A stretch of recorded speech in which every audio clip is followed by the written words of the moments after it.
Welcome to the Cannabis Equipment News Podcast. Hi, I'm David Manti, and welcome to a new episode of the Cannabis Equipment News Podcast. With me this week is Aundre Speciale, owner of Cannabis Buyers Club, Berkeley. Thank you very much for joining me today, Aundre. Hi, happy day. Before we get started, please make sure to like, share, and subscribe to the podcast. You can also help us out a lot by leaving the podcast a positive review on whatever platform you use. If you want to email the podcast, you can reach me at david@cannabisequipmentnews.com with email the podcast in the subject line. You could also subscribe to our daily newsletter. Make sure you get it delivered to your inbox first.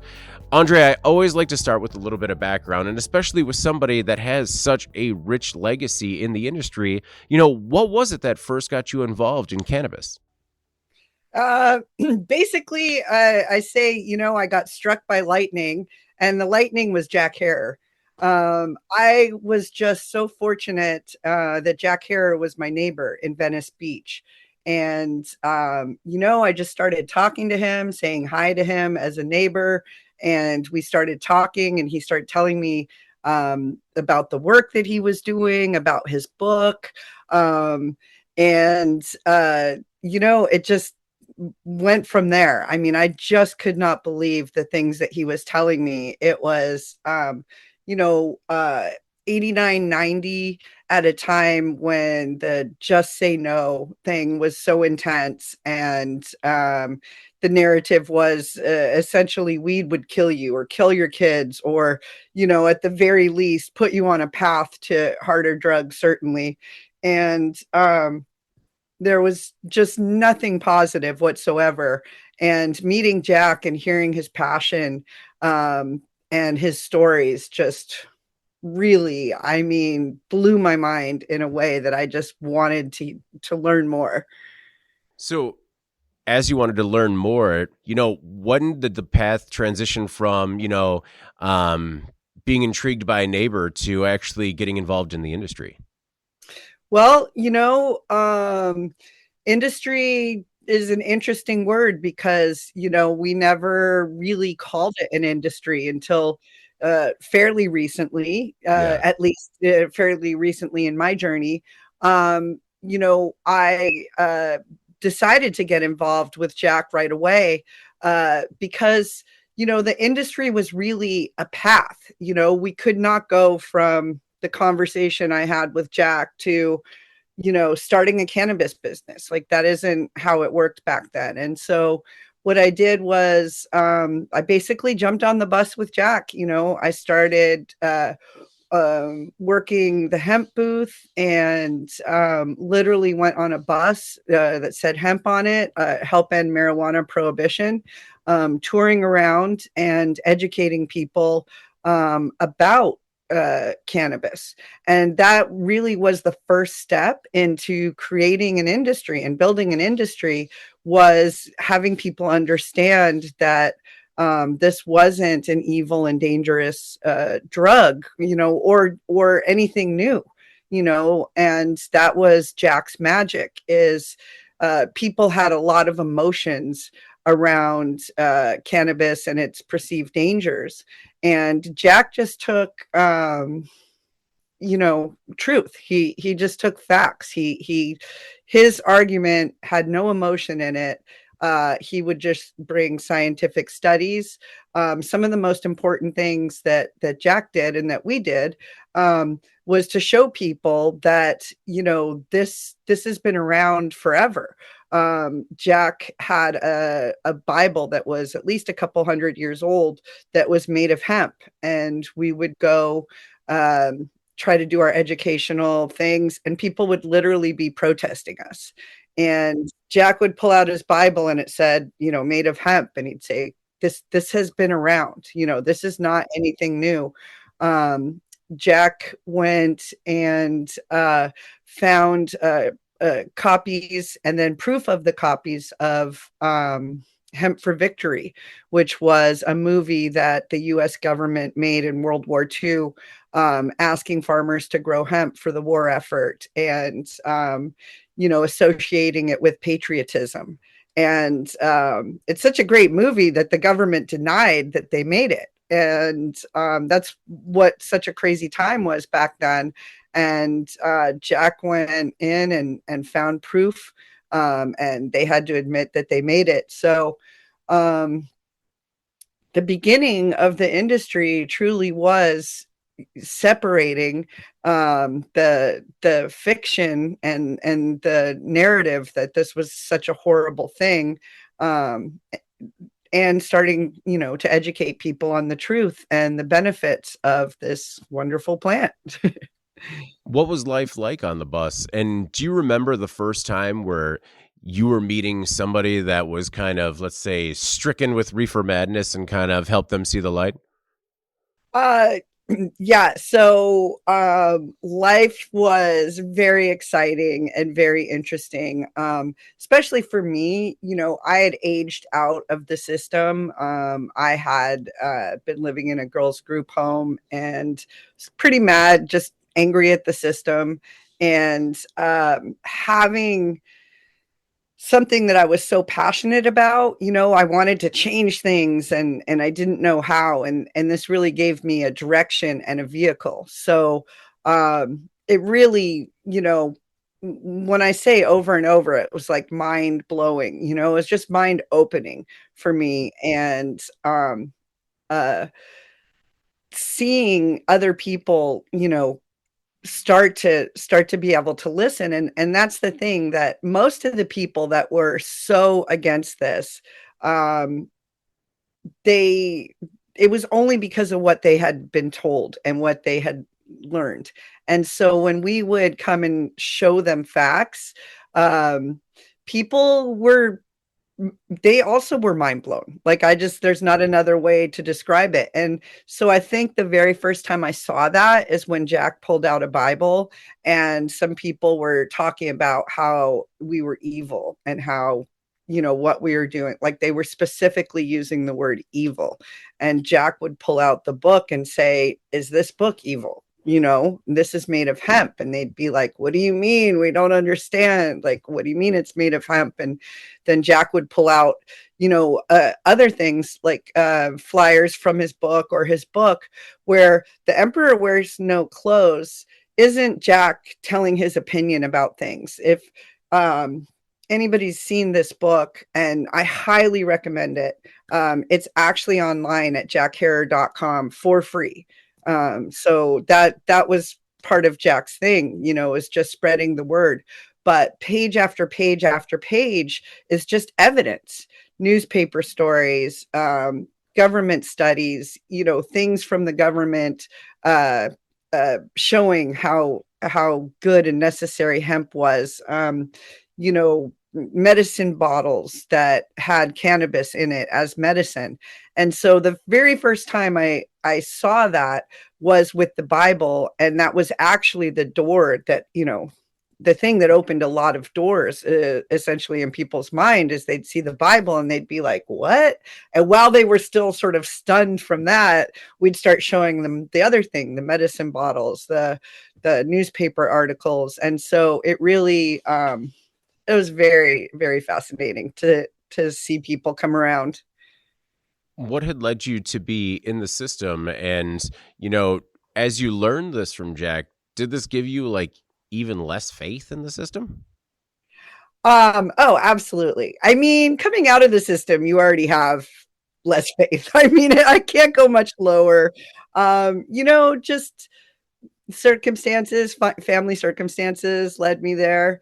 And uh it was really like I just don't have words for how, like, just bad it was. No, I don't think anybody could come out of there and have faith in the system in any way. It seems like it's set up to harm kids, honestly, or to have kids fail in life. So to come out of that, and then into this, uh it made sense to me, learning how much of the government's rhetoric about cannabis was just lies, and the government knew it was lies. I guess I was more willing to understand that's how the system worked. And like I said, it really gave me a vehicle to put sort of this anger that I had and direct it into a positive way to try to make change. So once you did start making change on the hemp bus, when, how long were you on that journey, and where did you go after it had come to an end? Well, I spent a couple of years with Jack doing that, and then Jack went on with doing that.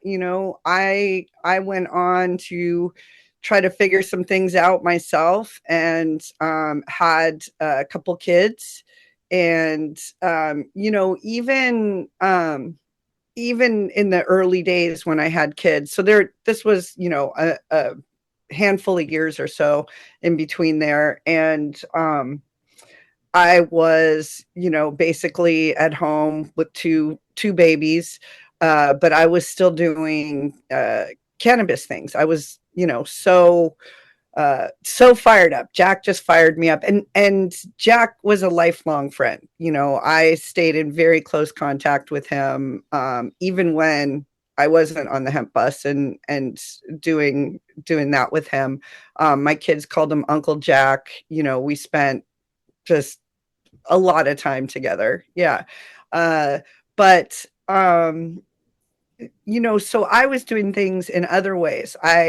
While I was home with the babies, there was a time when the federal government tried to ban all hemp food and all hemp additives. So I organized for our region a huge protest around that. And when I say a huge protest, a physical protest, media blitz,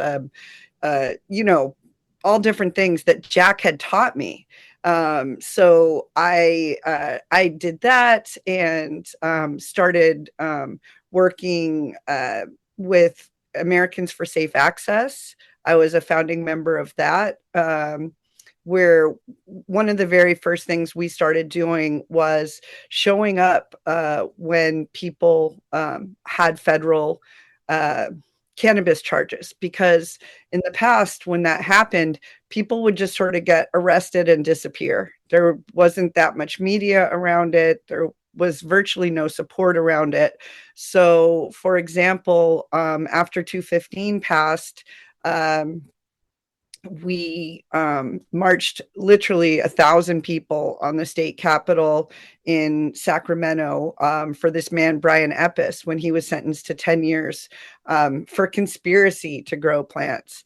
It was horrible, and did a lot of media around that, a lot of education, because there's things that people just could not believe. And I think people don't even know to this day. But back then, even after 215 passed, you weren't allowed to say that you were doing anything medical, because the feds did not recognize that. So people were going to federal trial, and not being able to use the medical defense at all. So we would be out there with signs, and literature, and trying to explain to people, that cannabis could be medical. There's a really fine line, between jury tampering and education. But just being out there and trying to educate the general public about cannabis's medical uses, as well as just having a presence. During Brian's trial, we were out there every single day, just so people would know, that this was happening. And so Brian would know that he wasn't going to just disappear.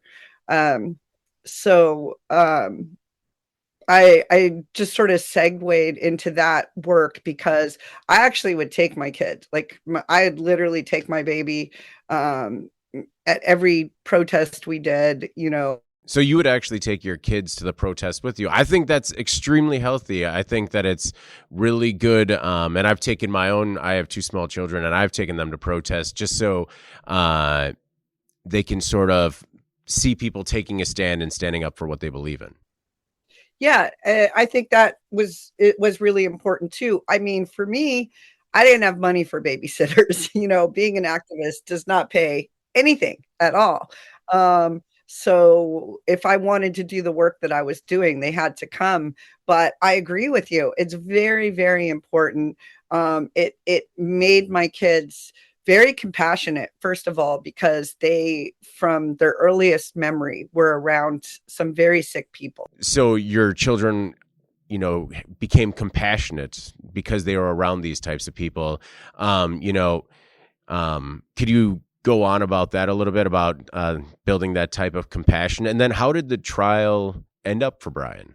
It really did teach my kids a lot of empathy, and also importantly, not to just believe everything that you're told. And I think that is very important. It also, now that my kids are adults, it gave them some really cool pictures. We have a picture of my daughter when she was about 4 on a tricycle, with a huge American for Safe Access banner behind her and about 300 people marching behind her. And she's at the front of the line wearing a Americans for Safe Access shirt on her tricycle, leading the parade, and That's incredible. But, unfortunately, Brian Epis ended up being sentenced to 10 years and doing 10 full years. And we did some court support for him and his family. He had a daughter just slightly older than my daughter, who was coming to the protests and speaking about her dad. And it was just, it was very heartbreaking. And, one of the things that's just absolute BS is that at some point during the trial, I guess the jury asked, is this a medical cannabis case? Because they had seen us down there with our signs and stuff. And the judge dismissed the jury and brought in a new jury that was sequestered so that they couldn't see the signs, so that they couldn't learn the truth that this was a medical cannabis case. And so, I mean, to me, that's the most, un-American evil thing I could think of is, let the jury hear the facts and let them decide. But that wasn't the case. And in fact, at that time, if you ended up in federal court, the medical cannabis law in California kind of weighed against you, because the jury would convict and then afterwards find out it was medical and say, we assumed 100% it must not be medical, because they would have brought it up at trial. That's incredibly frustrating. And I do thank you very much for your advocacy, just because, your work helped build the foundation for the market as we know it now. I want to get into your work with the Cannabis Buyers Club, Berkeley. Yes. When did you found that? I mean, it looks like you've been doing it for nearly 20 years. Well, I had a different path to get there. I actually opened several dispensaries. And so it was definitely a path to get to where I am today.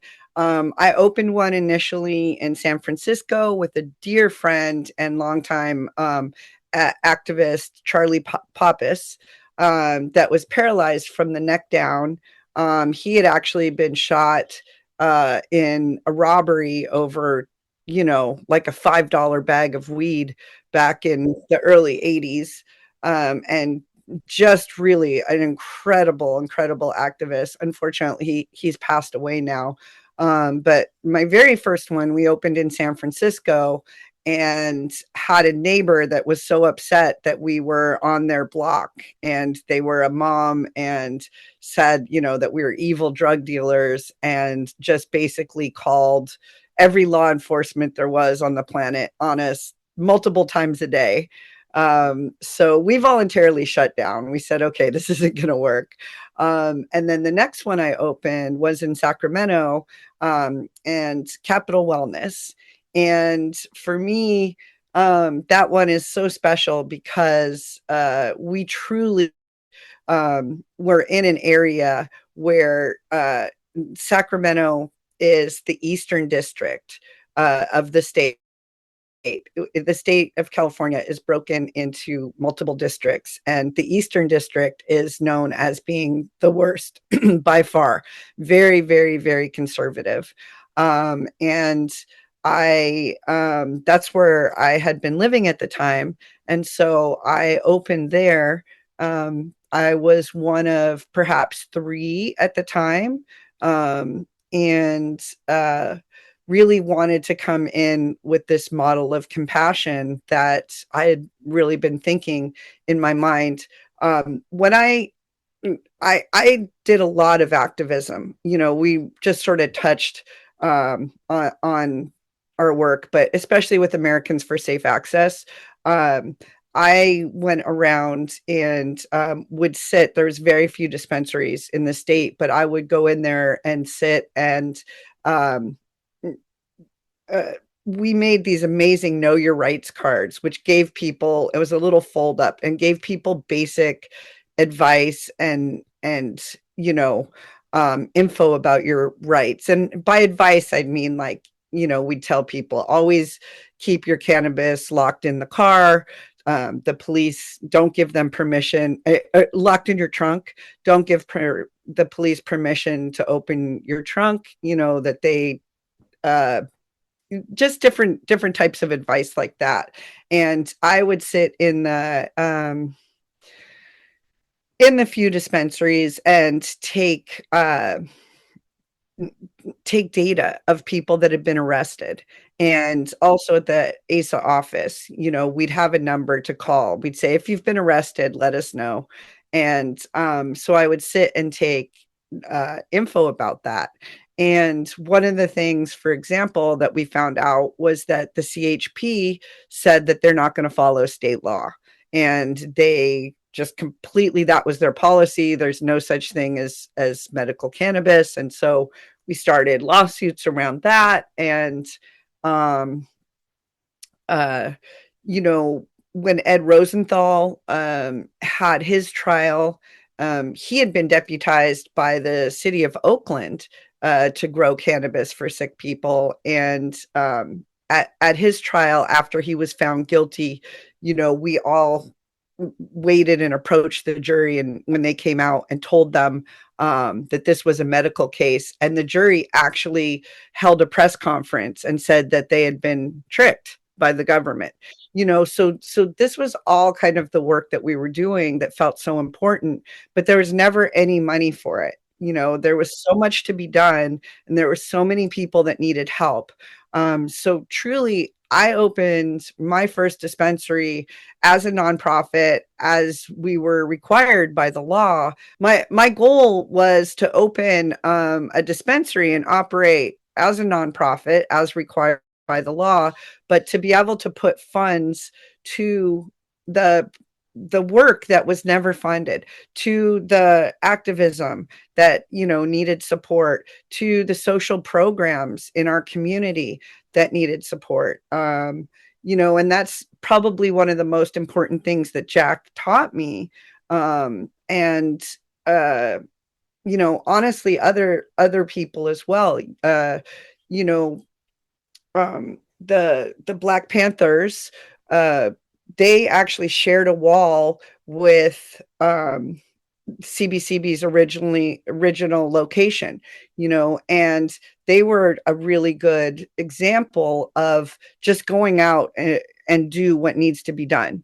After I came out of the system, I was kind of angry and like, somebody needs to do something. And people that were doing these other programs taught me, it's us. We're the ones that need to do something. Don't wait for anybody to come save you. So when I opened my first dispensary, it was with the goal to not only provide this medicine to very sick people, I also wanted to provide a space for sick people to gather, because people were pretty isolated, and then funnel some funds towards the activism and towards social programs. Were you happy with what you were able to fundraise to help support those efforts? Oh my gosh. Yes, the work that we did in Sacramento, and it was never just me. Like I have to say that. I always say that I'm great with coming with an idea and a building, and then the people that come and want to be a part of that, that's all part of the magic. It's never just one person. And we did such incredible things there. Truly, again, when people talk about the industry, a big part of building this industry was changing hearts and minds. There wasn't really a time that you could just go from, this is your brain frying, the old Dare commercials and stuff, to just opening a shop. And so when I did open in Sacramento, basically back then you just needed to be willing to go to jail. That literally was about it. Because we opened over there for $9,000. Somebody loaned us $9,000 because they liked our activism and they liked our plan. And we went to the worst part of town with the crappiest building that had been abandoned for a long time. The whole block beside it, a literal block, was a dump. People had just been dumping there for I don't know how long. And so we went in there, and the very first thing we did was cleaned up the building, got a bunch of volunteers, literally cleaned up the whole dump area. Um, uh, you know, there was an elderly person next door that had grass shoulder high. We went and we cut their grass and started maintaining their yard. We put security guards on that block to make sure that there was no more dumping and other things. And neighbors started noticing and coming by and saying, what are you doing? What is this place? And we told them. And they would be like, wow, this is incredible. And then neighbors would start asking, how can I get involved? Whether they use cannabis or not, they'd say, well, you know what? I want to volunteer. Like, do you need anybody? I could help paint my neighbor's house. Or, it was just so incredible. There was a bank down the street. And, one day the bank manager came and started banging on our door and said, I heard there's drugs being sold here. And, this is a terrible neighborhood. You can't be doing this. And I said, I know we're here. We want to help clean up the neighborhood. Do you notice the dump is gone? And, and he said, that's you. And basically started an amazing relationship with the bank manager and the bank. And so these were things that, again, person by person, block by block, city by city, you had to change people's hearts and minds by example, by, more than words. And what we ended up doing there, because we operated as a true nonprofit, I actually rented the building next to us and started a community center, because the other thing that I learned is that seriously ill people often are very isolated, and they crave community, they crave connection, and there just really wasn't somewhere that was giving people that. So I rented the building next door, and I started a program where to join the collective, you had to agree to either you had to participate in the community center. So you had to either agree to join a class. All you had to do was take a class, or show up for a movie or a social event, or volunteer. And so people got really excited about that. I wanted to make sure that the people that came into the collective were on the same page. And I did a program where I would trade people cannabis for their services. And so we at one point had over 200 individual classes at the community center every month. And it was everything from free haircuts to we had 2 teachers that I was trading cannabis for, and they would come, and one was doing adult literacy classes and another was doing resume assistance. And so we had things like that there. And because it was separate from the collective, people from the community could come in and join those classes as well. They didn't have to use cannabis. And so it really was such a special place. For example, there people could do anything they wanted. There was a patient we had that had schizophrenia, and he wanted to do a class about saltwater fish, and it ended up being a schizophrenia support group, around fish tanks and stuff. So it was just, I could go on and on. It was just so magical.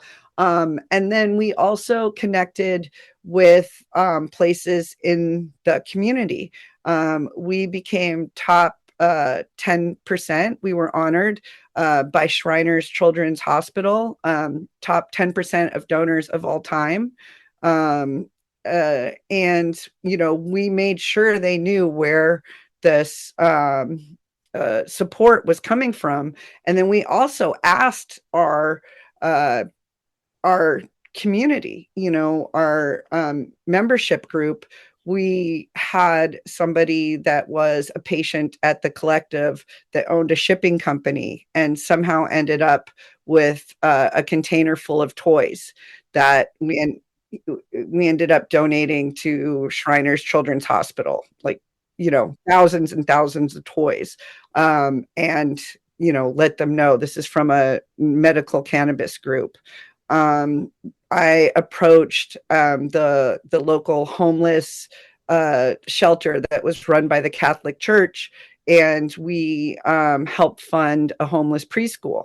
And, that was with this amazing woman, Sister Libby.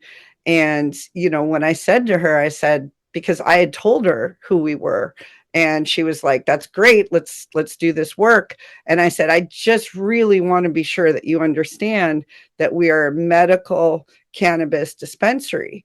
And, I don't want to get you guys in trouble or anything. And she literally said, the Lord works in mysterious ways. Let's go. So we did all that work, and politicians started coming by, city officials started coming by, and people were really fascinated with the work and became really positive about what we were doing. You said the one qualification for starting a dispensary back then was that you had to be willing to go to jail. Yes. Were you sent to jail? Oh, yes. I was. I was sent to jail. So I went in. I opened the first dispensary in Venice Beach, at the beach, because that's where I was from. So a year after I opened my Sacramento dispensary, I went down there to open there and did the same thing. Opened a community center, and pretty quickly went through a major raid. It was really bad.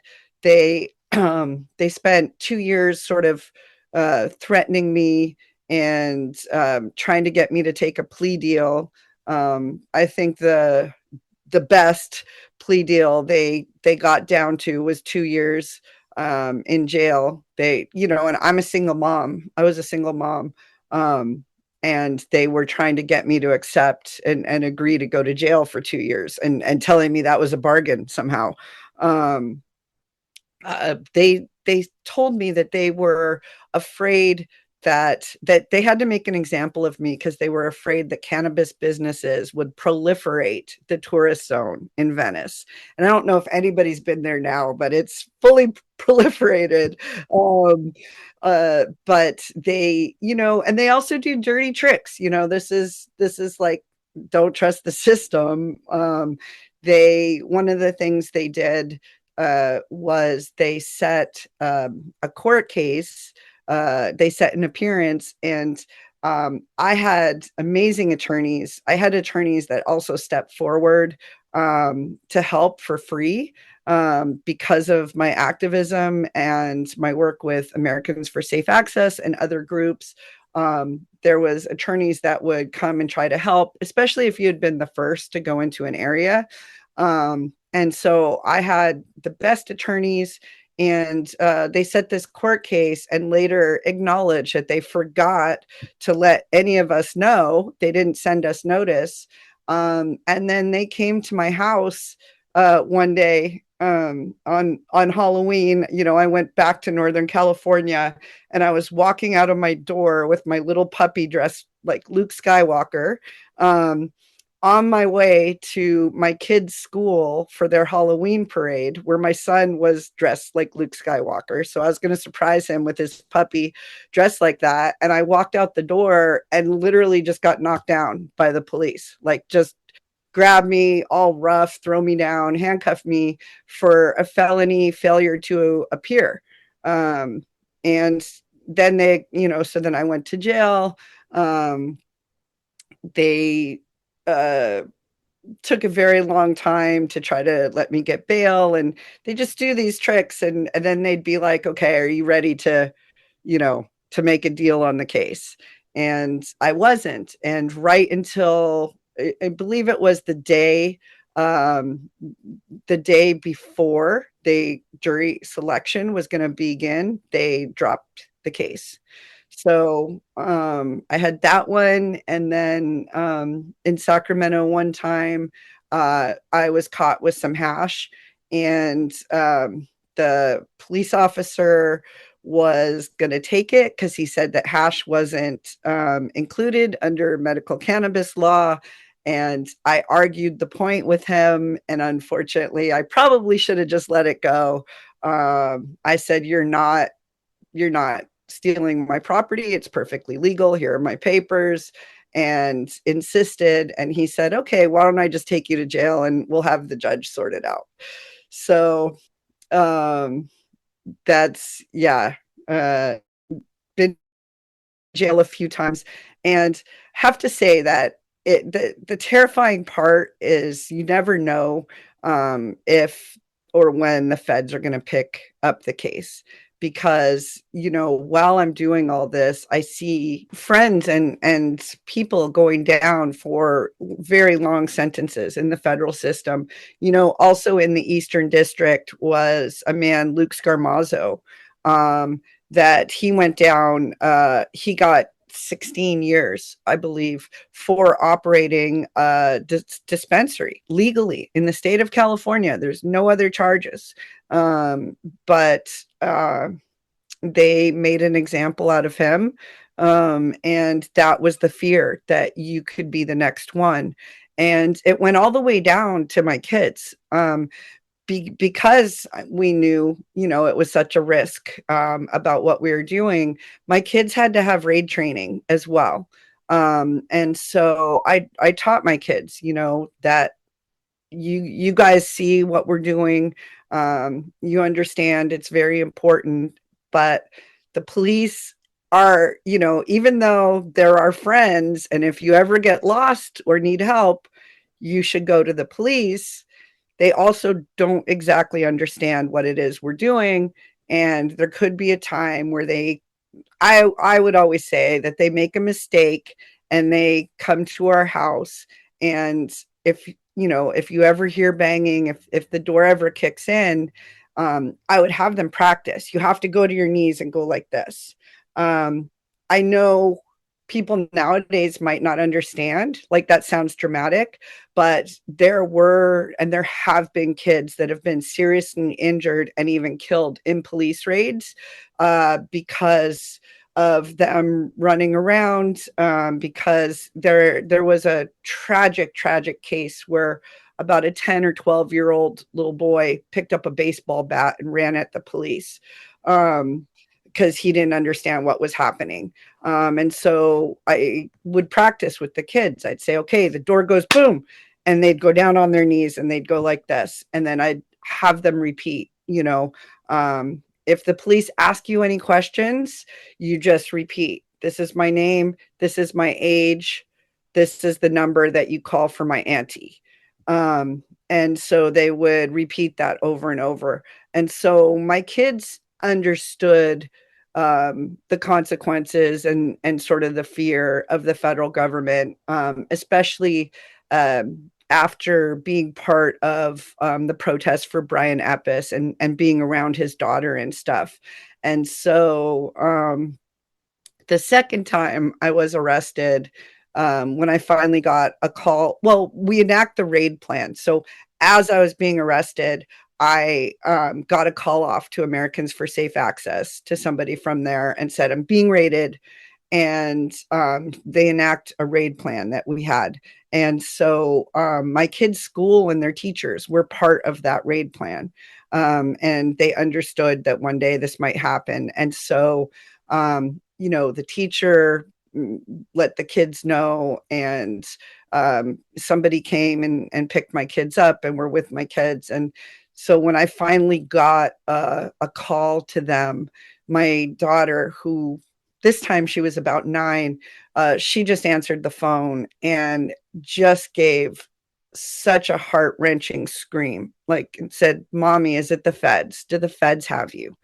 And so this really, it just really affected our family in a lot of ways. I am so fortunate. I still feel the trauma of that time, and financially, emotionally, just devastating, that still to this day, I feel like affects me in some ways. And yet what I went through was nothing compared to, say, Luke Scarmazzo and other people like him, that actually, he did 15 years in federal prison away from his young daughter. So it was just devastating. Well, that's that's one thing that sticks with me, is that, you're faced with this very real possibility that you could be away from your children, until they're in their late teens and 20s. Like, how do you keep going to work every day? How do you keep doing it, when that's the risk? Definitely, because of what I had been through in the system, most of the people at the time, doing what I was doing, had been marginalized in some ways. Dennis Perone did what he did because his partner and everyone that he loved was dying of AIDS, and nobody, especially our government, wanted to provide any help. My mentor, and my business mentor, somebody that was operating in Sacramento at the same time as me, I had no business experience. This guy, Bill Pierce, had business experience, and so he sort of mentored me on the business side. He had been in the Vietnam War and been sprayed by Agent Orange and was dying of cancer. And at the time, the government was denying that he got the cancer from Agent Orange. So it was, I feel like a lot of times when people go through things like that, you can take your anger at the system and your, trauma from the system and self-destruct, and so for me, this was the healthiest way, I feel like, to deal with that trauma, was to try to change things. I feel that not just in this industry, but in our culture right now in general, there are people that are afraid to stand up against things that they don't believe in. What do you say to people when you run into them in your life now, just with everything that you have fought for and everything that you have fought through, what can you say to people that are otherwise afraid to kind of stand up to power because of fear?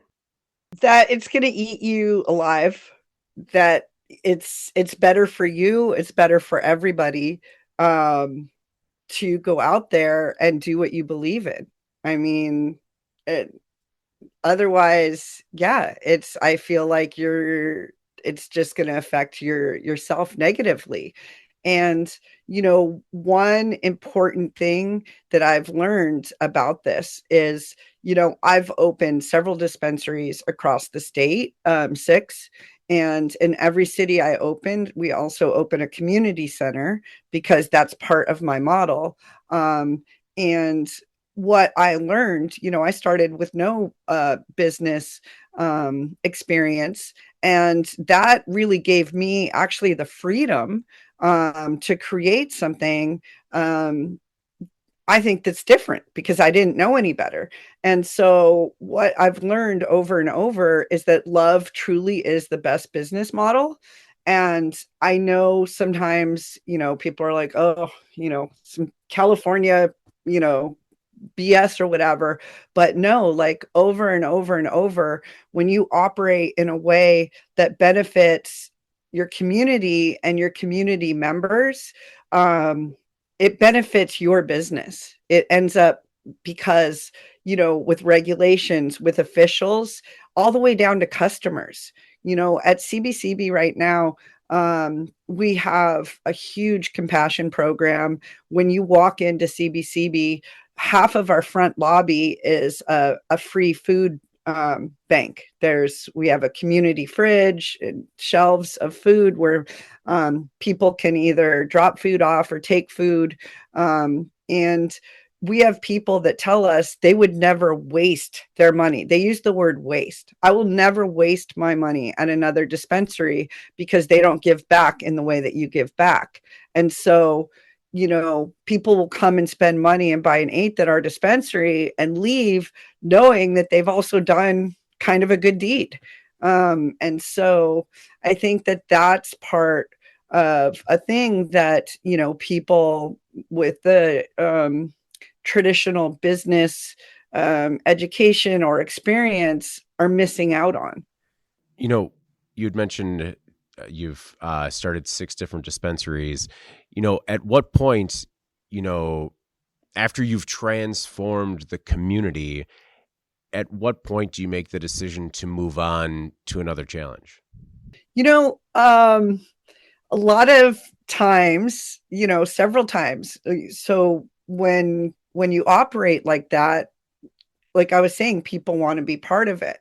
And so a lot of times the opportunities would come to me. People would reach out to me and saying, we want something like this in our community.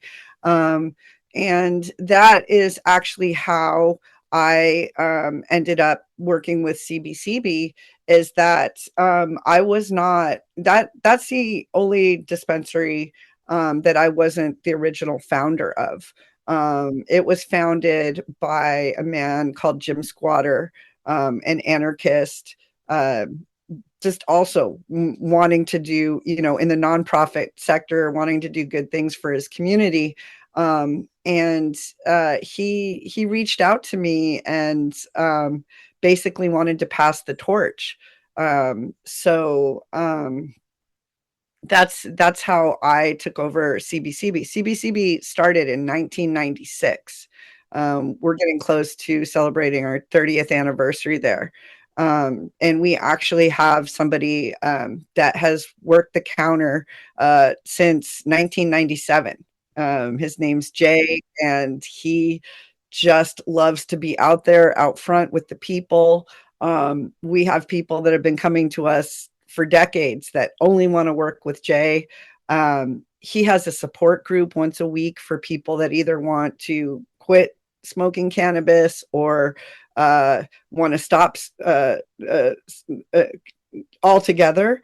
But he has a support group for that. Is Jay the first bud tender? Jay is the first bud. Jay is definitely, I think, the oldest bud tender, or the longest running bud tender in the country. Oh my goodness. Well, is Yes. it? I read. Do your kids also help you operate the business? Yep. So now my kids actually run the business, which is a dream come true. Last year, I sort of downsized. I separated from my partners. We were operating I went on to do a lot of things. I actually opened 2 dispensaries with Montel Williams. Yeah, I saw that. How did that come together?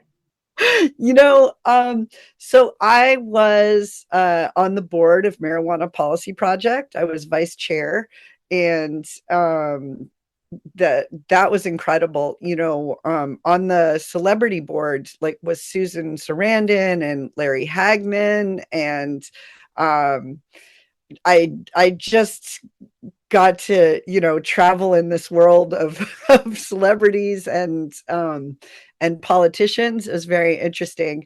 And I met Montel, and he really is a very, very compassionate man, and was interested in the compassion work that I was doing. I mean, again, this is an example of love is the best business model. This is what set me apart. This is what got Montel's interest in working with me. And he just wanted to be a part of it. And so we opened 2 dispensaries together. How did those ventures go? They went great. The both places are still operating today. At some point Montel left just because he was doing other things really in the entertainment space. And I think, once he got them open, he was ready to move on to the next project. But I stayed with my partners for another 10 years, and we did a lot of very interesting things. We got plant IP and research, and did a lot of work with terpenes, created a terpene testing program. After kind of decades of travel across the state, and work in various cities, just kind of got ready to retire, essentially. And so last year I essentially retired and just left with CBCB, which is my local dispensary. Was the biggest one of our group. And I just wanted an opportunity, honestly, to work with my kids. And that's what I'm doing now. And me, this is the dream come true. People talk about, what's your buyout number? What's your this? What's your that? And this is it. There is nothing better than, running a family business with your kids. It's my dream come true. I understand that you operate on the compassion model, but when it comes to what you're putting on your shelves, how do you source from the community or from suppliers? What do you look for in terms of what's going on the shelves? Well, I mean, first is quality. I have talked so much about the compassion model. The nuts and bolts of things is you have to have the best products at the best pricing. And so, given my long experience in this space, I feel like I have access to truly the best growers in the state. And so that's number one. Always source, organically, and whenever possible, that's very important. The way, I go up and see people's farms because I like to see how they grow. And then, I want to work with like-minded people. So once you have the best product, the best pricing, ethically, grown and produced, then I want to work with people that have the compassion mindset as well, that are going to work with me in the compassion program and want to help give back. So one thing that I've heard from various markets around the U.S. is that once recreational markets open up, that it really depresses the medical markets. After recreational markets open up, do you believe that medical dispensaries still serve a purpose, and how can they fight to survive a rec market?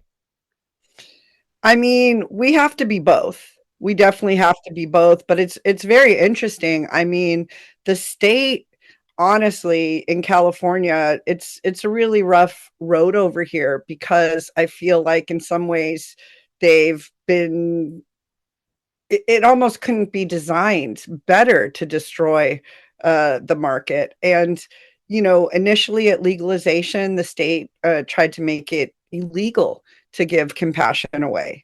And so we worked with ourselves and the original dispensaries in Berkeley worked with the city to enact a law saying that dispensaries in Berkeley have to give a certain percentage of their gross away to low income Berkeley residents. Like they mandated a compassion program so we could, try to get around the state law saying you're not allowed to give compassion. I mean, it's so insane. Now, there's been some changes and stuff, but the other thing, so right now in Berkeley, our customers are paying 34.25% tax, and that is, you know, that's just crushing us. So that is crushing the compassion program because right now you can go down the street and pick hemp up from hemp shops and any,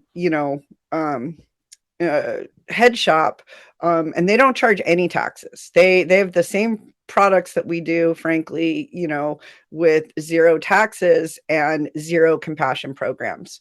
So that's what's killing the compassion programs. Like we need recreational to be able to support our compassion and medical programs, but they're making it so hard to compete. A 34% tax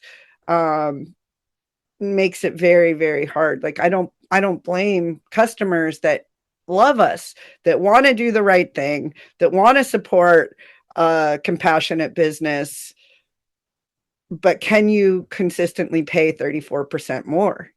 So that's just a real problem. How do you fix that? You know, it's getting harder where we're trying, but the industry really has been it's more divided than I've ever seen it. It used to feel like we were all aligned working towards the same goal, and now it feels like there's different camps. There's the hemp camp and the cannabis camp, which, even way back when I was with Jack, people were trying to say there was a difference. And Jack was like, no, it is the same plant, and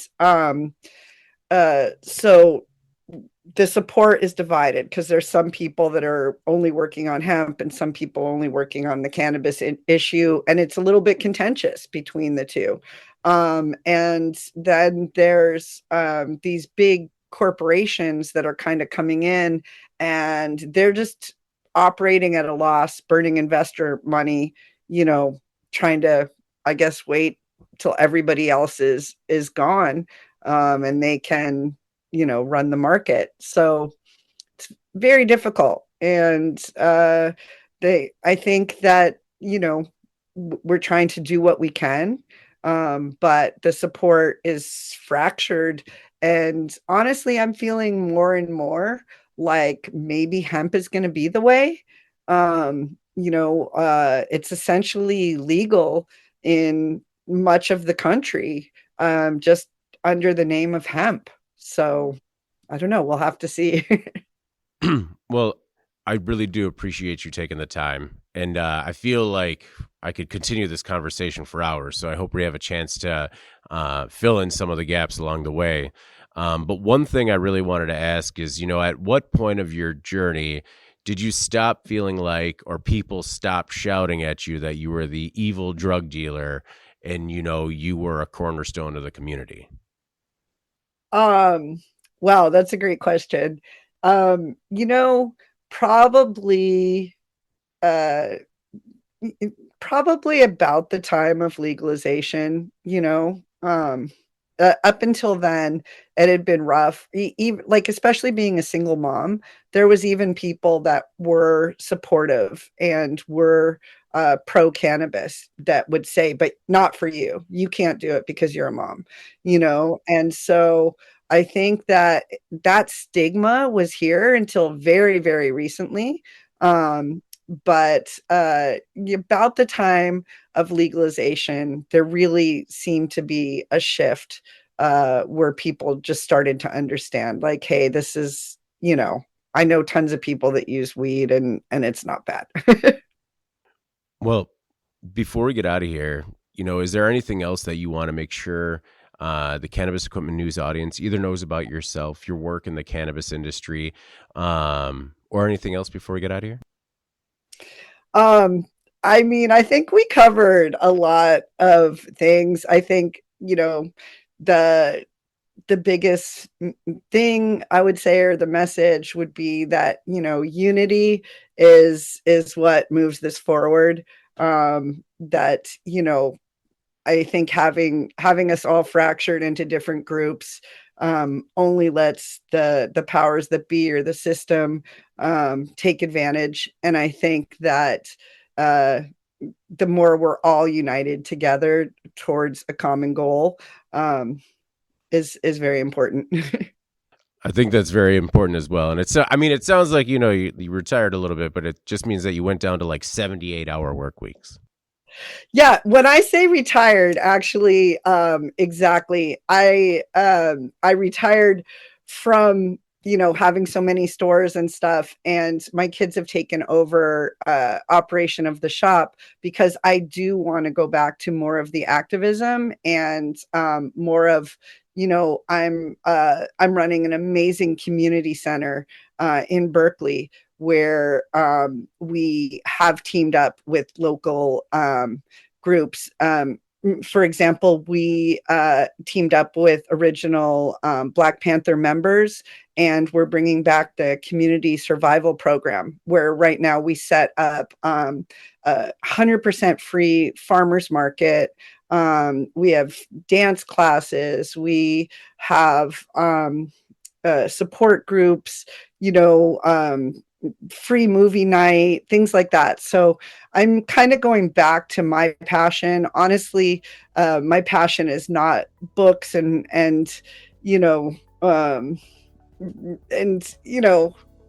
the regulations that we have right now. My passion is the community center. And so that's, working on new regulations, working on supporting community groups. That's back to my passion. Well, thank you for everything, Aundre. It's very inspiring. Thank you so much. I appreciate this opportunity to talk to you. All right. Well, before we get out of here, please make sure to like, share, and subscribe to the podcast. You could also help us out a lot by leaving the podcast a positive review on whatever platform you use. If you want to email the podcast, you can reach me at david@cannabisequipmentnews.com with email the podcast in the subject line. You can also subscribe to our daily newsletter. Make sure you get it delivered to your inbox first. For Aundre Speciale, owner of Cannabis Buyers Club Berkeley, I'm David Manti. This is the Cannabis Equipment News Podcast, and we will see you next week.